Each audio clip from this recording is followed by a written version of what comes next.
Bago ako naging V-Mobile member, isa akong video editor sa MTV Philippines. And after MTV, nung medyo nakita ko na parang kapos din yung income, nag-try ako magtayo rin ng sarili kong business. Video editing pa rin. Naging okay naman, pero medyo matagal dumating nga lang yung mga bayad sa akin ng clients, no? So, ganun pa rin, nagkaroon ako ng mga utang, and kaya doon nagsimula na maghanap ako ng extra income. And fortunately, nakita ko si V-Mobile dito sa Facebook lang, at doon na nagsimula yung pagiging V-Mobile member ko. Sabi nga nila, bakit ko pinasok tong V-Mobile? Ay, isa naman akong video editor. So sa akin naman, sabi ko, kung nakita mo naman yung opportunity, lilinyahin mo talaga yan, di ba? And ito yung nakita ko sa V-Mobile. Nakita ko yung opportunity at nakita ko na mas malaki may bibigay nito sa family ko. Kaya naiwanan ko talaga yung dati kong profession. Isa sa reason kung bakit ako naghanap ng extra income, kasi syempre lumalaki na yung mga kids ko, kailangan ko ng mga panggastos, no? And yun yung hindi nabigay sa akin nung naging employee ako, naging businessman ako. Parang laging kapos, parang laging kailangan mo maghigpit ng sinturon. Pero di sa V-Mobile, dito ko nakita yung financial freedom na sinasabi nga nila noon na pinaniwalaan ko lang dati. Hindi ko alam na in a short span, makakamtan pala namin yun. Nasabi dati sa akin ng kapatid ko na yung mga nasa taas lang ang daw akong kikita rito sa ganitong business. So hindi naman ako naniwala dahil nakita ko naman kung paano patakbuhin yung business that time kahit nag-uumpisa pa lang ako.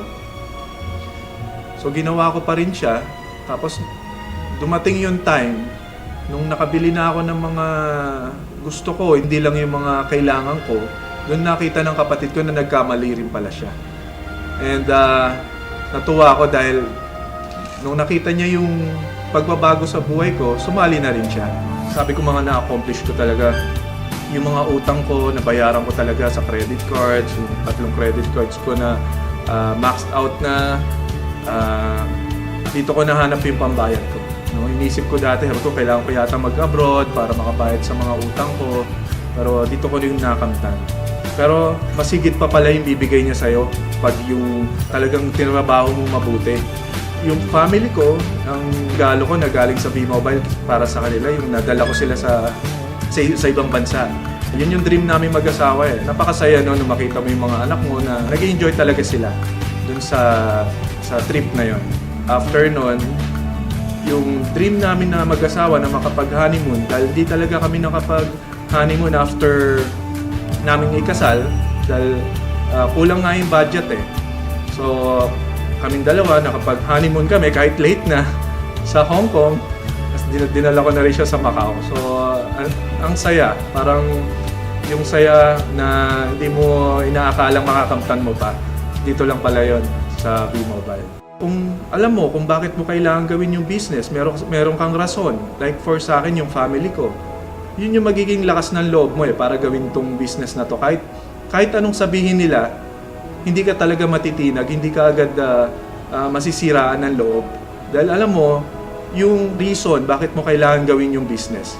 Dahil alam mo naman na tama yung kinalalagyan mo, alam mo tama ginagawa mo. Yun yung magpupush sa'yo para maging successful ka.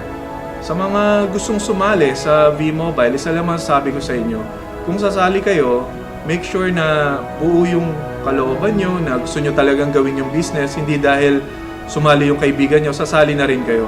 So dito, kailangan nyo rin naman pagtrabahuhan talaga. Wala namang magic dito eh. So kung dito talagang gawin mo ng tama, may resulta talaga maibibigay sa'yo si V-Mobile. Tuloy-tuloy lang nila talaga yung business.